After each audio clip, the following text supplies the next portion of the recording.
გუშინ ტელეარხი 25-ის საინფორმაციო გამოშვებაში გასული სიუჟეტის შემდეგ სპეციალური ბრიფინგი ფრაქცია ერთიანი ნაციონალური მოძრაობის თავმჯდომარემ გამართა. ნოდარ დუმბაძე საკრებულოს თავმჯდომარის მიერ გაკეთებულ განცხადებებს გამოეხმაურა.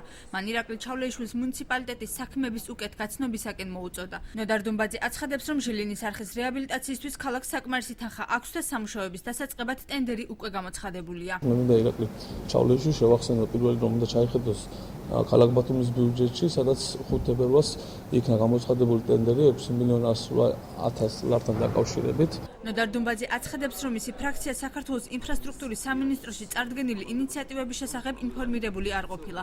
დუმბაძის გაკვირვება ზაურ ფატლაძის განცხადებამაც გამოიწვია, როცა მან წარდგენილი ინიციატივის შესახებ ინფორმირებულობა დაადასტურა. პრომეტი წარმოდგენა მქონდა ბატონ ზაურთან მიმართებაში, იმიტომ რომ ის დიდი ხანია აღნიშნულ თემას ხელმძღვანელობს. წინადადებები, რომლებიც წარუდგინა ინფრასტრუქტურის სამინისტროს, საკრებულოს წევრებისათვის არის საინტერესო და მე ვთხოვ, რომ ჩვენც გაგვაცნოს. მე პირადად არც ჩემი ფრაქცია და არც მეორე ფრაქცია, რომელსაც ხელმძღვანელობს ბატონ გიორგი, აღნიშნულ თემასთან დაკავშირებით ჩვენ ინფორმირებული არ ვიყავით. მე მოვისმინე განცხადება გუშინ 25 არცე. საკრებულოს თავმჯდომარესა და ინფრასტრუქტურის კომისიის თავმჯდომარეს აცხადებენ, რომ სატენდერო პირობებში მითითებული ციფრი მხოლოდ სამუშაოს ღირებულებას წარმოადგენს.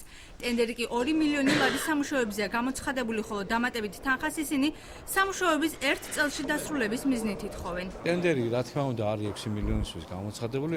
ამ წუთას ჩვენ 2.700.000 გვიდოს ბიუჯეტში. დანარჩენი თანხა მოსაპოვებელია. ეს საკითხი ჩვენ გავიარეთ კომისიებთან, ასევე ვისაუბრეთ ფრაქცია მაჟორიტარებთანაც, ბატონი ნოდარი სამწუხაროდ ჩემს კაბინეტში არ შემოდის. თუ ჩვენ ამ თანხას მოვიპოვებთ, ეს წყალში გადაყრილი თანხა არ იქნება, ეს ქალაქს მოხმარდება. 6 მილიონი არის პროექტის ღირებულება და წელს ფინანსდება 2.300.000-ით. დარჩენი თანხა გადავა მომავალ წელს.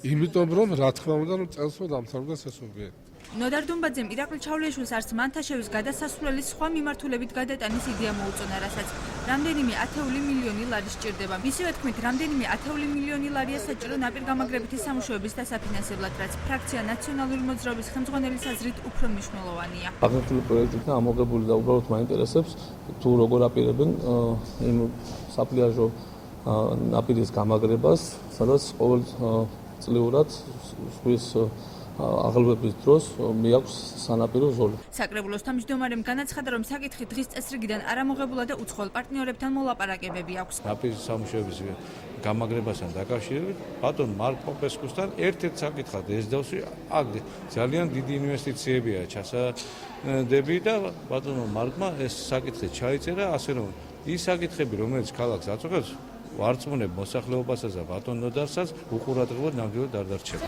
რაც შეეხება რკინიგზის გადატანას, ზაურ ფატლაძე აცხადებს, რომ საკითხი დიდი ხანია დღის წესრიგში დგას და ოდესმე მისი განხორციელება უნდა დაიწყოს.